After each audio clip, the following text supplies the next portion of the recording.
So now for the main event. We're so pleased to have Adam and Scott of Hexagon Energy here to talk to us about the proposed solar farm in southern Albemarle. I know there'll be lots of questions, and Adam has kindly offered to do tours if we have enough folks who are interested. There have been several field trips already to this new site, and I think this will be great. I've got some information from Adam, and Scott's, I failed to write yours down, so forgive me if I focus on Adam right now. Adam graduated from UVA with a degree in chemical engineering and has dedicated his career to clean energy. He's worked as a contractor and subject matter expert for the US EPA, Australia's clean energy regulator, and the United Nations. His work advanced policies and programs to reduce the damage done to our environment while still powering our economy. Focused on clean energy deployment at Hexagon Energy and developed several solar projects across the Commonwealth to replace our old, dirty, and destructive fossil fuel infrastructure. And Scott, whose last name I failed to capture, is also with us, and he has a PhD from UVA and is a development project, and I will let him talk about himself if he would like to. But I am just going to back off and mute myself and have the great program that they're representing. So thank you so much, you guys, for being here and doing this. Yeah, very excited to be here. Thank you. And Adam, I'll kick it right over to you. But really quickly, I'm sorry I didn't get to provide a whole lot of information on myself, but that's right. I did a PhD at UVA as a Jefferson Fellow, looking at the confluence of human flourishing and technological use and how we responsibly use technology to help meet human needs, which features into and includes our environmental well-being and the way we can serve and preserve the world around us. So I've been with Hexagon for 6 years as well now, although I worked a little bit as an intern beforehand while I was still in grad school. And I've cut my teeth in the solar development world, mostly in New England, which is where I'm at right now. I'm calling down from Bangor, Maine, working on a few projects up here. So very excited to be part of Woodbridge Solar. It's a hometown project for us. And with that, I'll kick it over to Adam to talk us through some of the details of it. Thank you all for joining tonight and looking forward to hearing questions. And I would say one thing, the offer of a tour is very, very real. I've taken most of the supervisors on a tour of this site. I've taken several of the planning board members, as well as several just various community members across the site. Sadly, it's a very degraded site after a very, very difficult 80 years of intensive timbering. And we see this as a restorative project. You know, this is a two-pronged project, one both to generate clean power, but then on top of that, to actually give this land a rest and help rest and rejuvenate the soil with increased rainwater infiltration and decreased runoff. So Adam will talk us through that a little bit more, but very grateful for your time, and please reach out if you would like a tour of the site. I'm always available. Yeah, thanks, Scott. And yeah, it's a luxury to have a hometown project and to be able to get people out there and actually see what the site looks like, talk about where things are going to be laid out, how we're going to manage it. So really, we're more than happy to jump in the car and meet people there, drive them around, or kind of walk around and do some tours. So open to that. As Scott said, he's been doing a lot of that. So I'll just jump right into it. I know folks are going to have questions, and frankly, I could talk about this for hours. So I'm going to try and keep it really simple. Why are we doing what we're doing? Where is the project? Why is it where it is? And kind of where are things today? What's the site? What's the property like? And what are we proposing to do with that property in the future? Not just for solar, but for ground cover, kind of land use, different opportunities that we have with this project. So I'm really excited. I'm so excited about the opportunity to speak to you all, because, you know, in a lot of communities that we go into, climate change is sort of a 4-letter word. You know, we don't always have the opportunity to actually talk about how important, why are we doing this, how important it is for our transition to clean energy, for our attempts to mitigate climate change and to reduce emissions. So, you know, I think these are facts that everyone here probably knows, but you know, the UN came out with every year, the report is more and more dire. In the most recent one, just limiting it to 1.5, really 2 degrees now. This quote is probably 2 years old. Would require rapid and far-reaching transitions from land use, power, buildings, transport, cities, all of the above approach. And so what the UN recommended and what Albemarle ended up actually adopting was a recommendation to get 45% below 2010 levels by 2030. And I think for Albemarle, we're looking at 45% maybe 2008 levels, because that's the last time they did a really good inventory by 2030. So huge reduction, not a whole lot of time, and getting to net zero shortly thereafter. And again, the IPCC chair, the next few years are the most important in the history. So what that looks like, some folks might have seen this before, but this is our trajectory.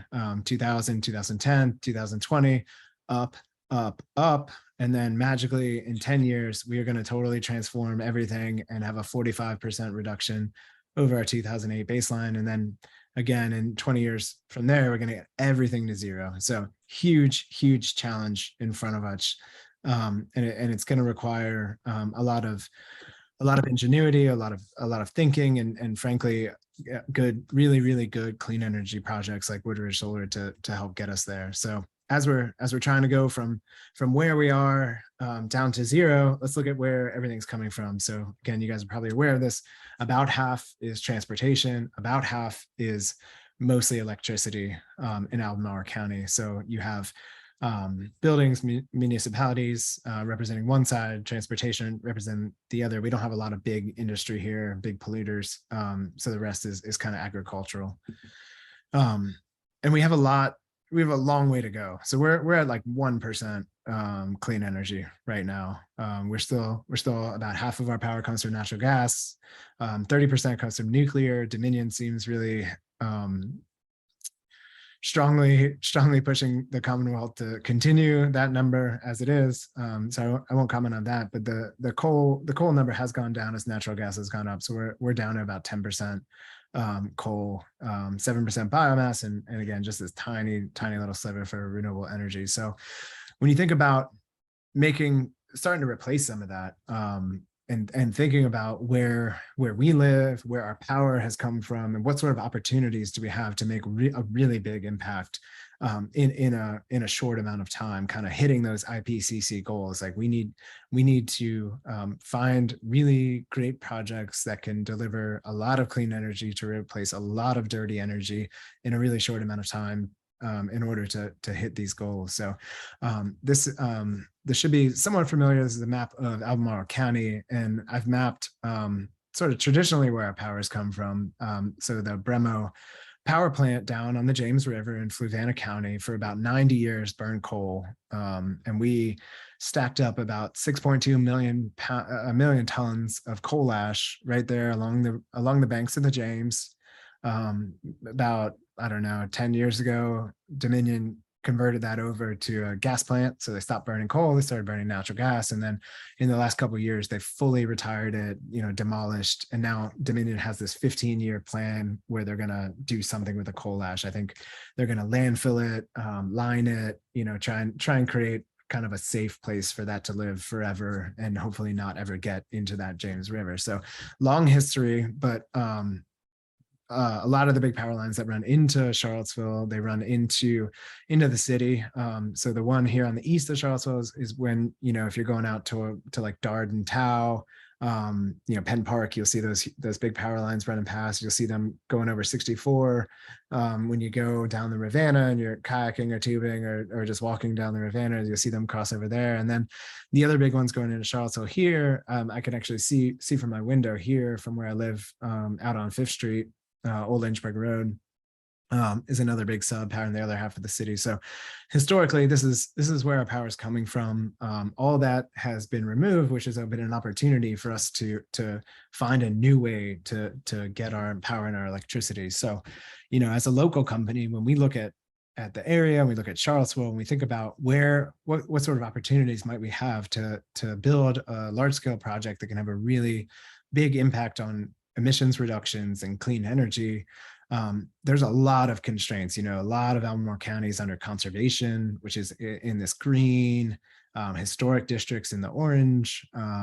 You got everything in gray is a critical slope. So that's that's all of our beautiful rolling hills, beautiful mountains, and kind of when you start looking at it, there's only a couple areas that are kind of open enough, and frankly, a lot of them are already developed. So that's Crozet and Old Trail, that's 29 North. Everything else is pretty much developed, but to our eye, we looked at two different locations highlighted here in red. There's this section kind of going out towards Lake Monticello in the Woodbridge area, and there's some open farmland down near Scottsville that also might potentially be an opportunity. So we looked at those areas and we found got connected with a landowner that owned this large tract kind of squarely in the middle of what we were looking for. So it's a 2,300 acre timber tract that has been in commercial timber, rows of planted pines, grown for 30 years, clear cut, sprayed with chemicals, let new saplings come up and just rinse and repeat. Not a whole lot of environmental oversight. They can't cut into the wetlands, but they can cut like right up to that borderline. They don't have to do any stormwater management or control. So after they clear cut, you get heavy rains and you get some serious degradation. And we'll talk a little bit more about that. But that's kind of where we got started on Woodbridge Solar and thinking about a large utility scale solar project to deliver clean energy, to replace the power that we traditionally got from that coal power plant, and start to kind of make that big transition towards clean energy. And just to kind of orient you a little bit better, if you, gosh, Scott, it's been a while since I've seen this. So you have Route 20 going down out of Charlottesville down towards Scottsville. At 20, you have just before the bridge there, you can there's kind of that the three roads that all come together. This is Secretary's Road that runs across and it's just on the north side of our project, and then Blenheim Road kind of runs back up this way, and we're down here kind of in this little triangle. So as Scott mentioned, we really have an opportunity here, not just to have a project that can deliver a large amount of clean energy and replace a large amount of dirty energy, and make a really, really huge impact in terms of our emissions in the short term. But there's also an opportunity for us to use this period of construction, stormwater management, putting native grasses and plants in place as we have to replant the areas that have been clear cut and and sort of plowed over with construction. We have an opportunity to do better and to kind of create a better land use. And we'd be happy to share more about that as we go along. And Scott certainly has been really in the weeds in that. So I think when we get to questions, he'll be able to answer that. It's 138 megawatts AC, so alternating current. So that's the nameplate capacity. That's sort of, if under perfect laboratory conditions, perfect light, that's the amount of power that it could produce at any given moment. It never really gets that way, but that's the way that we kind of name things so we understand relative sizes. What that means for us is it's about just about 500,000 solar panels to be able to produce that as a nameplate capacity. And they would be interconnected onto big transmission lines that actually run right through the middle of our project site. Those transmission lines are 230 kV, if I'm not mistaken, Scott. It's been a while since I've thought about it. I believe they're 230,000 volts that run through there. So they're the kind of big towers with the arms on the side. As I mentioned, it's a single landowner, single consolidated timber tract there. It's 2,300 acres. Our total kind of project area, the area of that we'll be working within, is about 1,500 acres. And at the end of the day, we're actually only going to fence in 650 acres for the area that'll actually contain all of the equipment. We only use about a third of the area within that fence line for, call it kind of under the solar panels. We only put them, we spread them out such that they only take up about a third of the area within any given fenced in area. So it's about 12 feet from sort of center to center of each row. So you have about 3 feet solar panel, I don't know, 6 feet in between and another 3 feet of solar panel. If that math works, 9 feet. I don't know, Scott, help me here. Yeah, that's about it. Yeah. So it only takes up about a third of the area within there. So there's plenty of opportunity for ground cover, both between the rows, but then even underneath as the sun moves and kind of the shade of those solar panels moves around. You can grow, things grow happily underneath the solar panels as well as in between those rows. When we talk about clean energy impact, the amount of power that will be produced at a 500,000 solar panels, it'll cover about 25,000 homes, rough estimate, 60,000 residents. It's about half of what Albemarle County would require in a given year on a residence basis. Maybe not all of the industrial stuff or businesses as well, but if you're just talking about powering homes, it'll cover about half the homes in Albemarle County with one project. We also, not only do we have the opportunity to improve the area sort of within the site and under the panels, we're subject to much more stringent setback and buffer requirements just by the nature of our project and the ground disturbance. So this is in a resource protection area, which means that we'll have at least 100 feet of a sort of managed buffer from the edge of any streams or wetlands. So that area needs to be managed. Basically, can't cut it, can't mess with it. Left as native wild growth around the streams, and then we can kind of manage things outside of that as well, and have our own kind of vegetative buffer through that area as well. And I was talking to Donna earlier. I know there's probably a lot of interest in kind of the local water impact, local stormwater management, local vegetation, that kind of stuff. We put together a preliminary plan. We had presented it to county staff. County staff had requested additional detail, and we are currently working with Piedmont Group to kind of take our engineering and site plans and design and landscaping to another level of specificity, getting closer to kind of construction ready plans. And we hope to have those ready in about a month or so. And I think it would be really great to have a follow-up program to share those details and have available the engineers that worked on that and who are really very capable of explaining exactly how the construction happens, how stormwater management happens, how we control the flow into impoundments and release that into the local waterway, kind of what are the stages of filtration that happen from our site down into into Turkey Run, which flows into the Hardware River.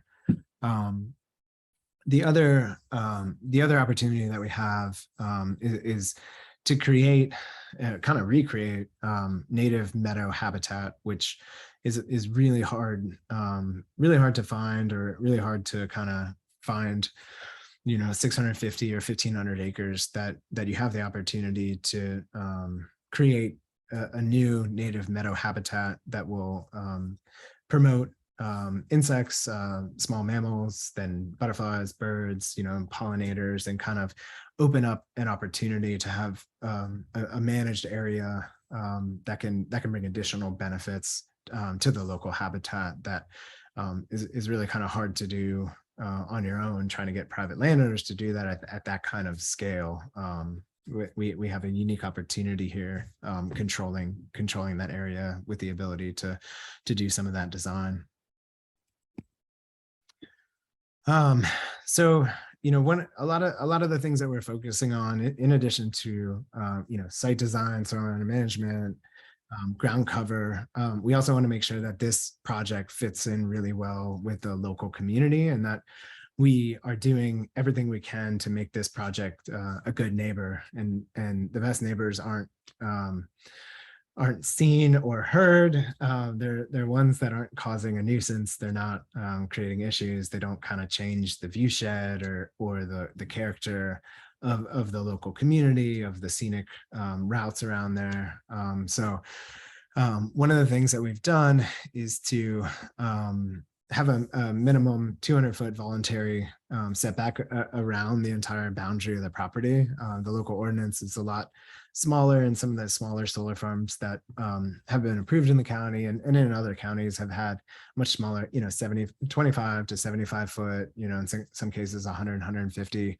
But we've committed to a full 200 feet. We want to have that space to be able to manage that area and make sure that we can landscape it, plan it, and make a really good kind of visual buffer so that people aren't having a changed view shed as they're driving down Secretary's Road, and things kind of look and feel the same way that it would in other sections of that road.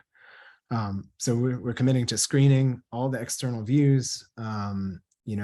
We, like I said, all of the project activity will be at least 100 feet setback from wetlands and streams.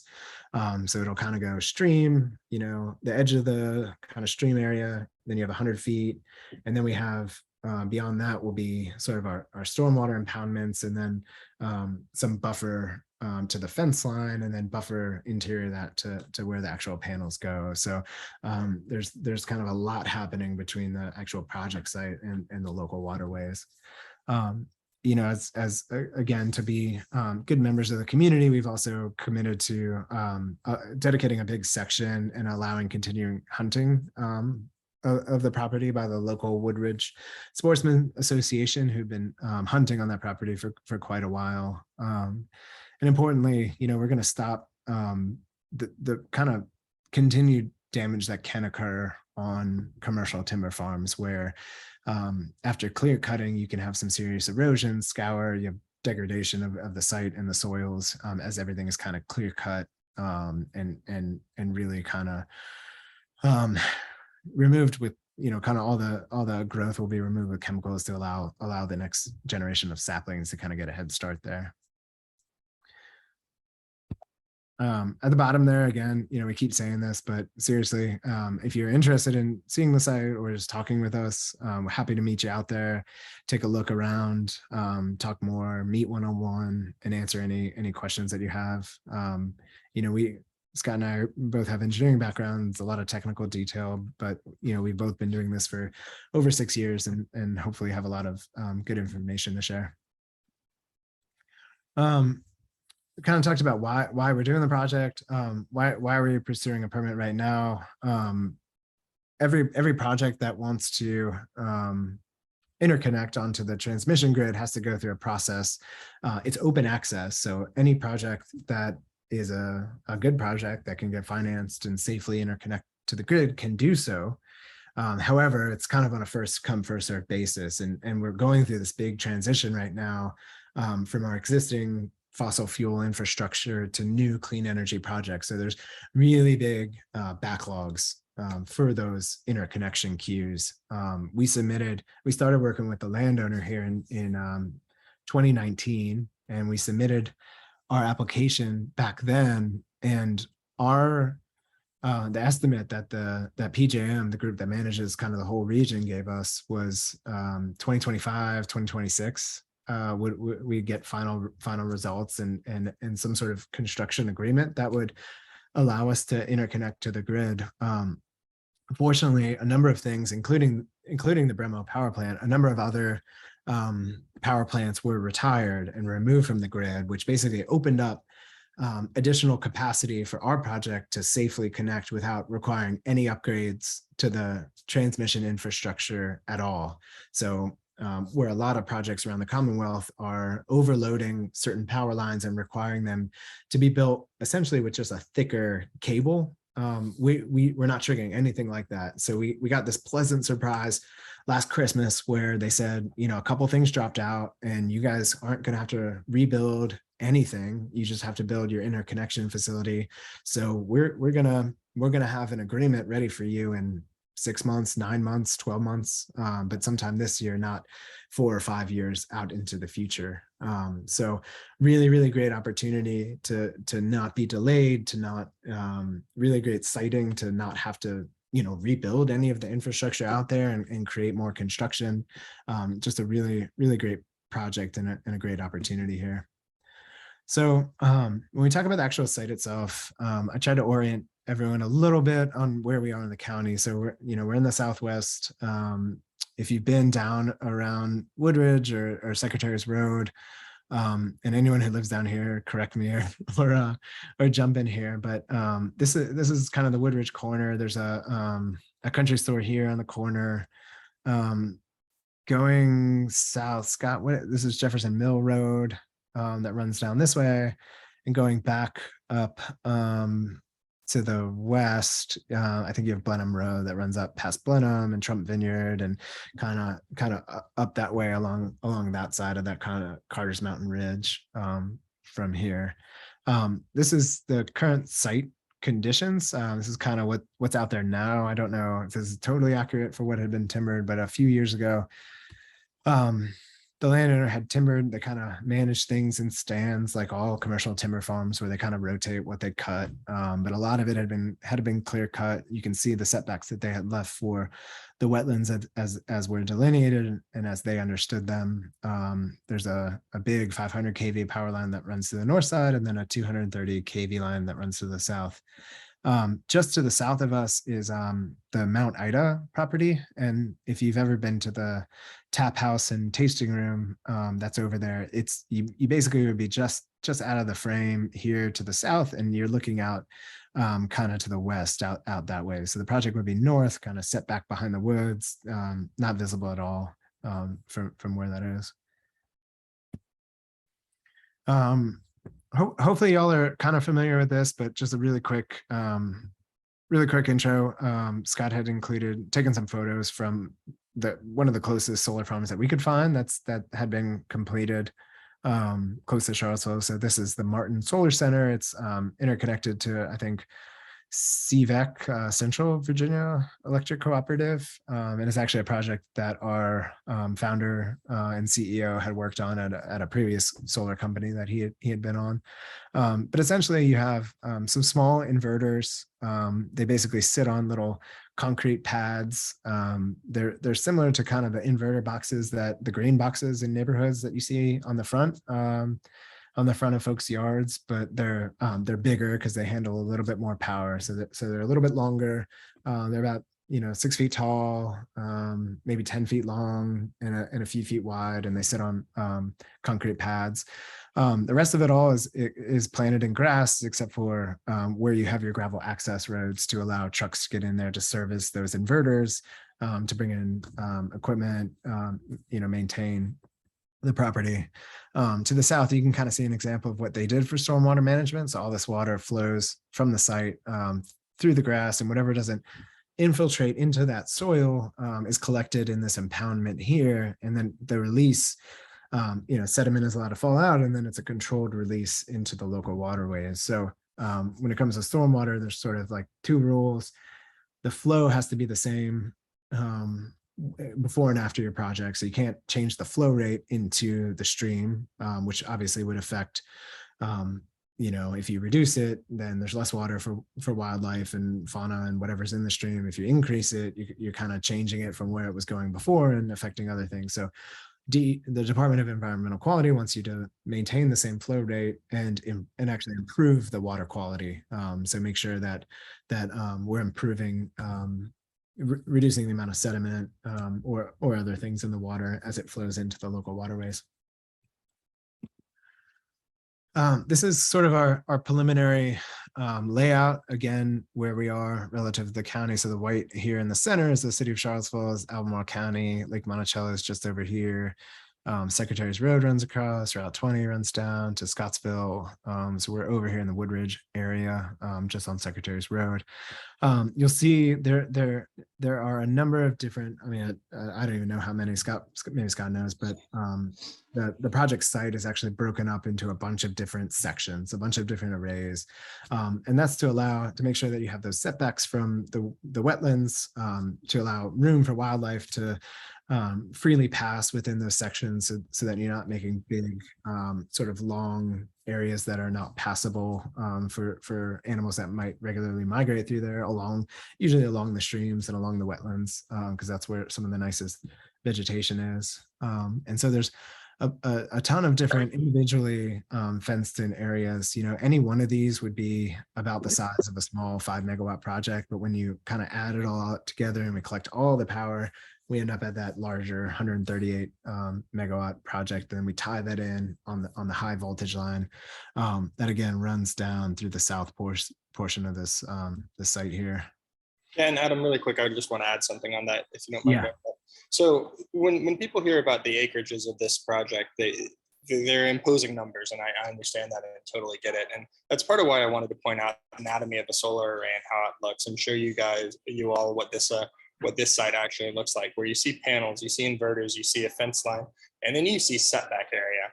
And the point that I kind of am trying to communicate is we're working on how to actually keep this land well maintained and provide for flourishing of wildlife. If you don't mind going forward again, Adam, real quick. Is that those big acreages you see are individually fenced to allow wildlife to pass through. When you hear that 1,500 acre total area, that's largely including these small buffers you see around that black line. That's that fence. That'll keep, it'll have a 6-inch gap underneath it to allow wildlife to pass through, small wildlife. But then outside of it, that's native planter area that we're able to establish native plantings. Inside around the fence, we're actually working with, they're called Monarch Services and Ernst Pollinator, to try to figure out a good low growing mix that will allow for sheep to graze. And I'm talking with some local sheep farmers about actually kind of a dual use here.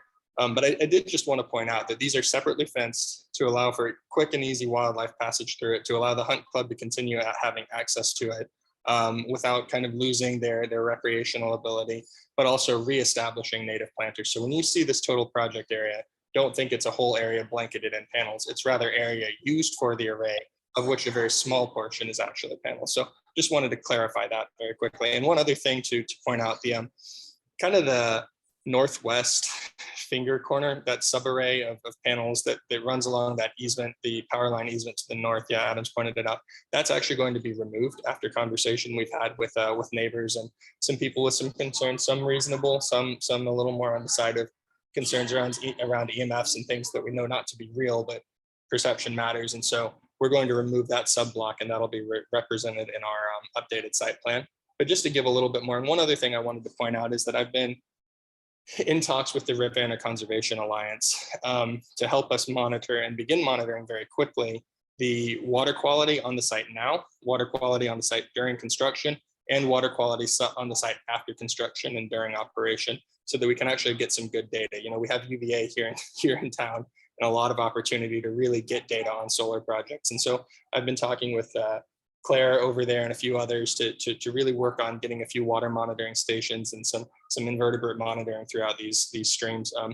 Now it's pretty bad because of the cutting. So in some ways, I would expect the quality in every way, I'd expect it to increase as we work through it. But I just wanted to point out a couple of details with this site. Thanks.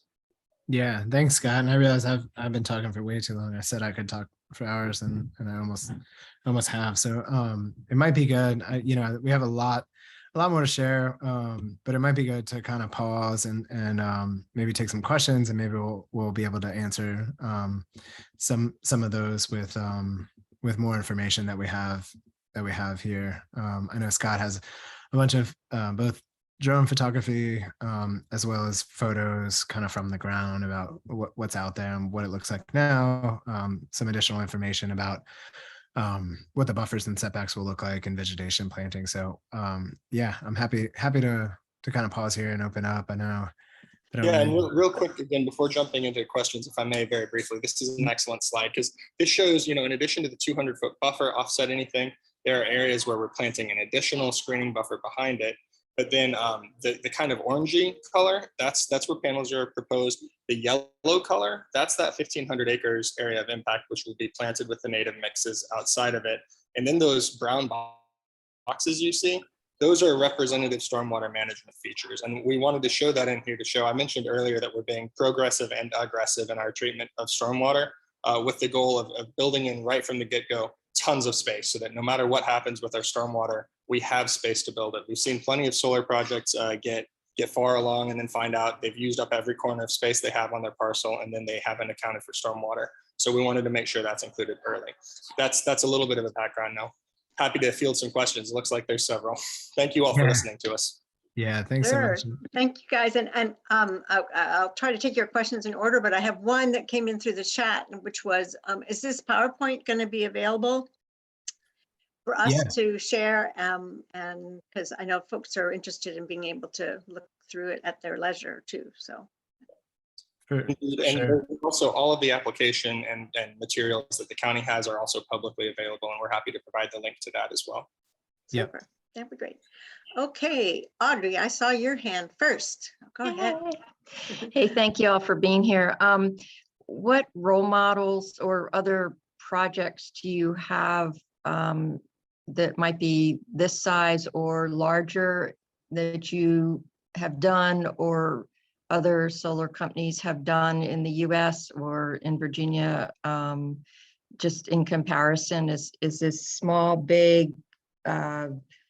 How's the success been for any larger plants? It's what I call it. On the one hand, it's big compared to some sites like that Martin Solar site that I showed you. That was a 5, or we showed you as a 5 megawatt. This is 138. Compared to some of the sites that we're seeing in Virginia, you know, there was an 800 megawatt. That's over 4 times. That's about 5 or 6 times larger than this project, or it's more than 6 times larger than this project. There's another one up in Spotsylvania that I'm hesitant to even mention because they did not do such a great job on their initial stormwater, and there's a lot of lessons that have been learned from that. Looking at it, that one's 500 megawatts, so it's 4 times larger.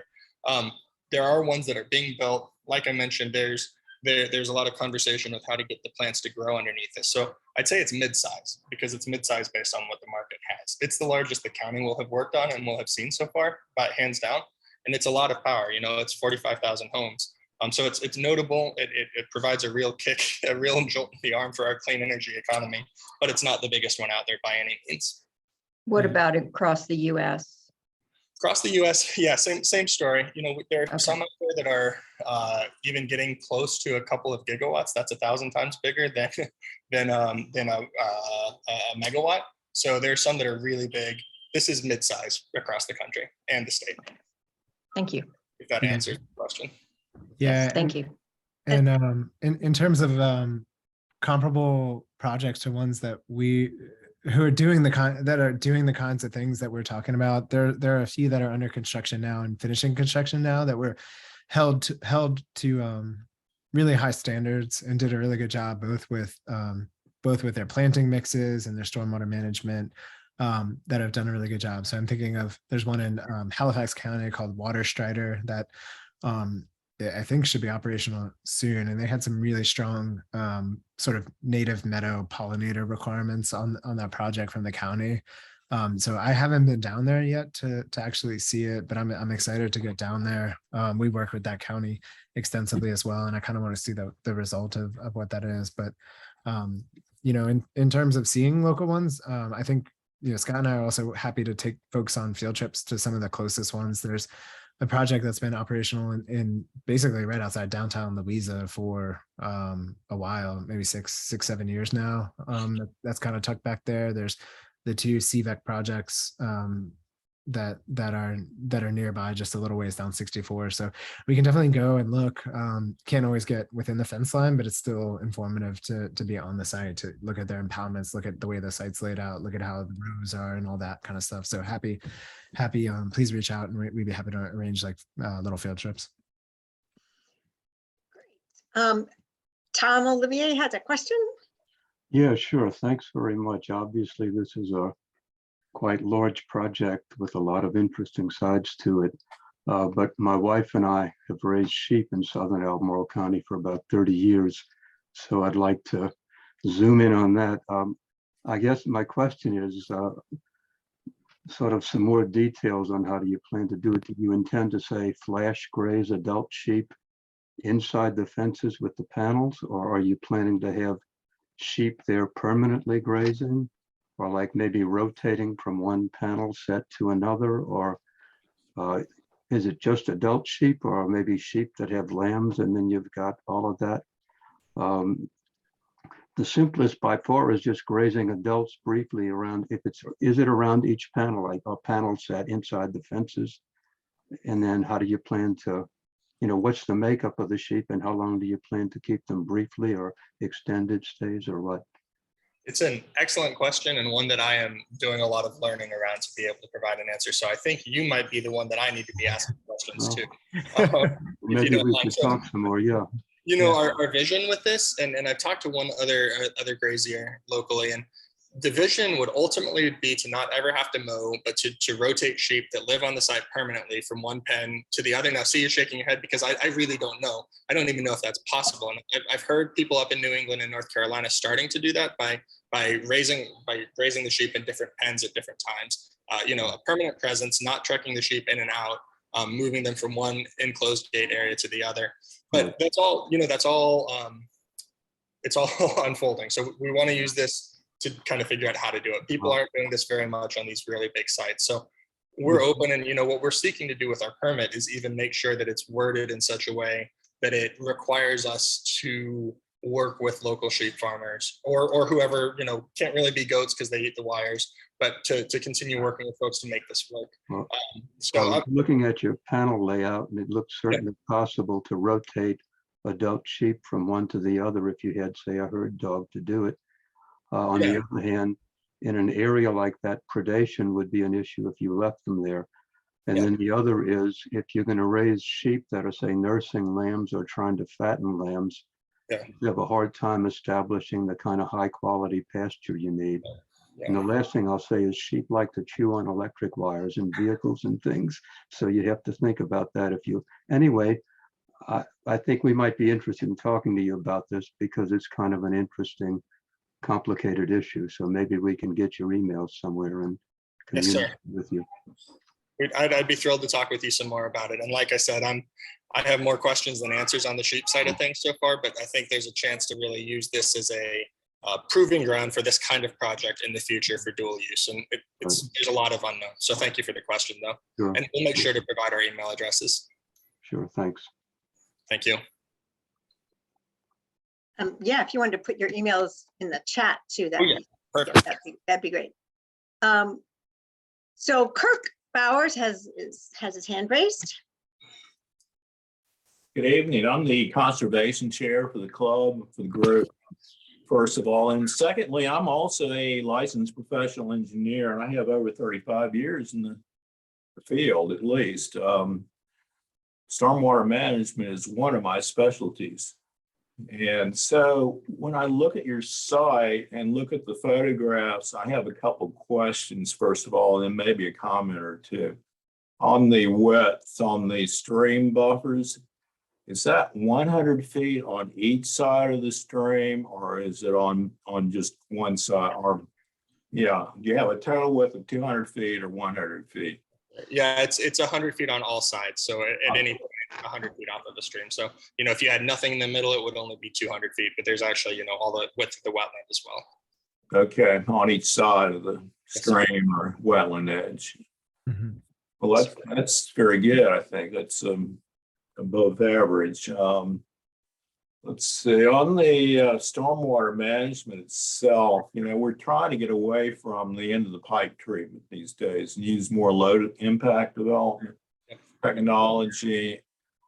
Putting a lot of panels together in one location, it's like kind of building a parking lot because you have a large impervious area in that location, those locations where you have the panels.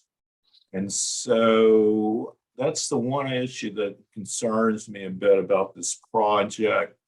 I would really like to see LID used as much as possible, infiltration, and very few, if any, impoundment ponds on the site. And then another question is, what pre-development condition are you going to take it back to for the calculations for stormwater management? That's really important. I see now it looks like most of it is a forested area. And how far back are you going to take it? 100 years or 200 years? Well, yeah, those are really good questions. We're working through on the technical details with our engineering crew. And like you say, we're really looking at some of the low impact development swales. I've heard of people talking about now using, you know, replacing every 8th row or so with a bioswale instead of a stormwater management facility. And I don't know if we're going to be able to do it or not yet, but I'm working with my engineers to try to get there. Now, if Adam, would you shoot forward a little bit to some of the photos? Yeah, more. Yeah, there we go. Go. Yeah, any of those. You know, you mentioned this looks like it's a forested area, but it has been sort of forested for a lot of time. And actually, maybe go back one slide if you don't mind. But it's also been cleared so many times that the runoff here, you talk about infiltration, it's really bad right now. The site conditions, as you see right now, in this lower right-hand corner picture, you can see those are large scour marks that are eroding now and are eroding faster and faster. And the forested area that you're talking, yeah, it's pine trees, and those come in and get cleared. You know, the project area is entirely built over pine forest that will be cleared and has been cleared again and again. Yeah. Actually, you fast forward. Yes. I would argue though that, you know, that the county or the citizens in this area might want to, have a little extra gun on this site to mitigate the problems that have been caused by the clearing operations in the past. Because I'm sure that stream is probably degraded. It is. And, you know, our wetlands report, which was done by Nicola McGough out of Wild Ginger, she reports how there's alluvial buildup within the flood zones. Good question on the trees, and I can get that to in just a second. But you're right. There's a lot to be done here, and we are looking at ways to try to use more bioswales, not just the pipe and drain and retention basin approach. Give me some more comments, please, because I'd love to work with you on this. You know, I think one of the that had been made by one of the supervisors that I had driven across was, you know, there's a big push these days towards solar only on brownfields and rooftops, which we're all 100% behind. Let's use solar on brownfields and rooftops. We need every single spot we can get it. We also need it on open areas. But after driving through the site, the comment that had been made was, that's a brownfield because of how degraded it is on the site right now. And that's part of why, you know, don't take my word for it, come out and see it for yourself. And you'll see these deep trenches that are causing really fast runoff. And that's honestly part of why I'm looking forward to working with the Ravenna Conservation Alliance. So not only do we say this, but soon we'll have data to back it up. So other projects like this in the future, we know what we're doing. We know what we're talking about. So yeah, I understand. I'm just trying to argue for actually try to improve the site from what it was before you all bought it. And that's basically because it's been really torn up badly, it looks like. Yeah, and that's what we see this as. And, you know, even with these planter mixes and then the sheep eating and grazing, if we're able to work sheep out, you know, they eat the grass, they poop it out, they rejuvenate the soil, things get better instead of worse. And the soil helps, the plantings help, infiltration. It's going to be a lot of work getting those plants to grow. I've been working on a plan with the county and also with some other consultants we might have to add some lime to the soil, and we'll have to drill seed, and there's a lot that's going to need to go into it. And, you know, your question about what does the site go back to at the end of it, it's going to be effectively, it can be replanted with pine trees if the landowner so desires, because we're only leasing it. But the plan currently is to, we'll grass it, we'll put grass on it and leave it, you know, we'll have to do some grading. And so the grading, for the project, we'll have to do some grading. The grading will be smoother than it is right now. There's some unnecessary steep slopes out there. We'll leave the smooth grading in place so that it's a healthier site. I don't know what the landowner is going to want to do with it afterward, but that would be ideal. Yeah, I just one last comment, and then I have no further comments. What I would suggest is that you take it back to the woods good condition. That's it, and the engineers know exactly what I'm talking about. Okay. Yeah, we'll certainly take that into consideration, and I imagine the landowner will replant it with pines afterward. I don't know if there were other hands raised, but there's a question in the chat bar as well. Yes, yeah, I was going to say, there's one. Will you be preserving any of the trees that are left there now? Yeah, so any trees that are hardwood, there's only one spot where we're actually going to impact any hardwood trees. Adam, would you go forward to the timber management plan really quickly, if you don't mind? Yep. Yeah, this one right here. So you can see these each individual tracts. These are each individually managed timber tracts that get cleared and replanted and cleared and replanted. And you can see in each one when it was last cut, when it was last planted, and when it will be cut again. After it gets cut again, after that, it gets bombed with glyphosate to kill all the broadleaves to make sure it works again. That's why the site has looked so disgusting for a while. because it just got hit last summer, unfortunately. It's terrible. Anyway, we could talk for a long time about that. So we will be building this project. We'll be leasing the land. In answer to the question that just popped up there really quickly, that's a quick and easy answer. We'll be clearing timber trees where these panels will go, and some of them have already been cleared. And if you, Adam, can go back real quick to the satellite imagery, that'll show a little more, yeah, there you go. Yeah, this shows the areas that already has been cleared. Where the panels are shown, those trees that are timber trees will be harvested for timber purposes and used for timber. They would be harvested again, according to that chart that you saw, they'd be harvested in a couple years. Now, all trees that are in the wetlands area, within any buffers, and also within any setback buffers, will be absolutely preserved and not touched. And those will be left in place to grow and fostered. And we'll actually supplement any areas that have no trees in them now. We'll supplement that with additional trees. So where the panels are, we're going to have to remove some of it, but that's loblolly commercial pine. We're not talking about removing, forest by any means. Yeah, and it's kind of, to differentiate, you can see where there are native growth and native hardwoods that are within that wetland buffer where they haven't been timbering for the last 80 years. And then you can see the areas that they have been timbering. So, where they've recently timbered and left all of the vegetation along those streams and kind of within that small wetland buffer that timber operations have to uphold to.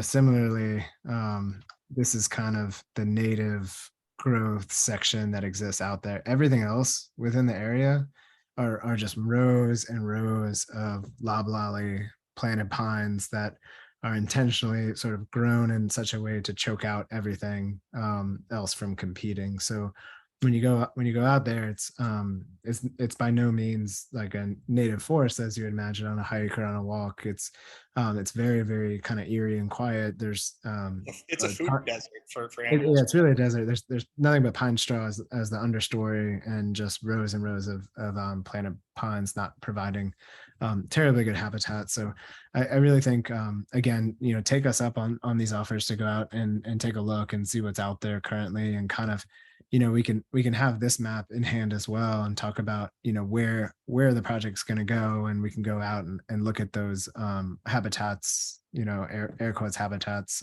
where the commercial operation is occurring, to kind of get a sense for what we're talking about replacing, the areas that are frankly going to get cut at some time in the future anyway, to harvest that timber for sale, for wood product. But replacing those pines, replacing that area with solar panels and kind of a new meadow habitat that we have the fortune of creating. Great. Any other questions from folks? We're definitely looking toward doing maybe a tour in September at some point. We're going to be meeting shortly, but to talk about that. But so that will be a good follow-up. And anybody else have any questions before we? One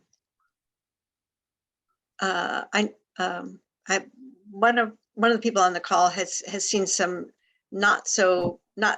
some proposals in Buckingham that aren't as good as this one for sure. So they're pretty gun shy about a project, If I may, we understand that. My dad worked in nuclear my whole life, and I still see that as a pretty clean source. In some context, I don't know, I'm learning, but I didn't really know that solar. I was really hesitant because of its land use, right? It's a trade-off of what do we do with land, and how do we get the clean power that we're looking at trying to get to keep lights on for people in an equitable fashion that's affordable. And I had a lot of questions about it. I have seen these projects done wrong, and I hope to say that, Adam and I, with what we've studied, with what we've learned, and with keeping our eyes open, and also because we live in this county, and so if this goes wrong, people are going to know who did it, that we're able to make this right. And I hope that, you don't just take our word for it. Come see the site, look at what we're proposing and the conditions that are being written. And, we're trying to be very forthcoming and very clear. We live here. We want to work well with this community. So I deeply appreciate everybody's time. Thank you. And please reach out. Okay, well, thank you all. And we'll stay tuned to the Sierra Club. I hope we'll be able to move forward on this. But and thank you, Adam and Scott, for sticking with us this evening. And we're really happy to have seen you. So Thank you. Thank you all. thanks, all. everybody. Good Thanks all. night. Thanks Bye. all. Bye.